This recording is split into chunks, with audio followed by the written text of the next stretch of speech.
చిన్నపిల్లలు చేసే cheese onion cutlet అండి. దీనికి కావాల్సినవి ఆనియన్స్, పొటాటో, పిండి మరియు ఆయిల్, ఉల్లిపాయలు కావాలండి. దీనికి ఆనియన్స్ని ముందు గుండ్రంగా కట్ చేసుకోవాలి. బంగాళదుంపను ఉడకబెట్టి ముద్దగా చేసుకోవాలి. చేసుకున్న తర్వాత మనం రెండింటిని కలిపి మిక్సింగ్ చేయాలి. ఈ మిక్సింగ్లో కొంచెం చీజ్ వేస్తే బాగుంటుందండి. తర్వాత మనం చేతిలో ఒత్తుకోవాలి. ఒత్తుకొని దాంట్లో చీజ్ వేసి ఇలా మిక్సింగ్ చేసి దీని మీద వేసాను. పేపర్లో కానీ ప్లేట్లో కానీ లేదు, ఎందుకంటే అంటేస్తుందని.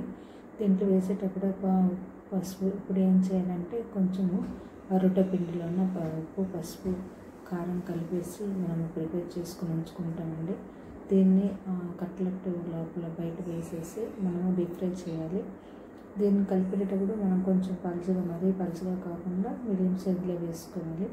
ఇప్పుడు మనం కళాయిలో నూనె పెట్టి డీప్ ఫ్రై చేసుకుంటే సరిపోతుంది. ఈజీగా ఉంటుంది, టేస్టీగా ఉంటుంది. కానీ ఇది కరకరలాడుతాయంటే కారణం మనం దీంట్లో అయితే కనుక అరటి పిండి వేస్తున్నాము, అదే చిప్స్ పౌడర్ వేస్తాం కాబట్టి చాలా కరకరలాడుతాయండి. లోపల సాఫ్ట్గా ఉంటాయి.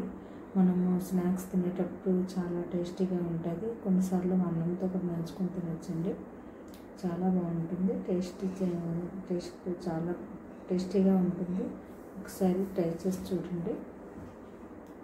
Cheese onion cutlet. ఈ కట్లెట్ అంటే మామూలుగా సాఫ్ట్గా ఉంటుంది కాదండి, ఇది కరకరలాడే కట్లెట్ అండి. చాలా బాగుంటుంది. ఒకసారి మీరు ట్రై చేసి చూడండి.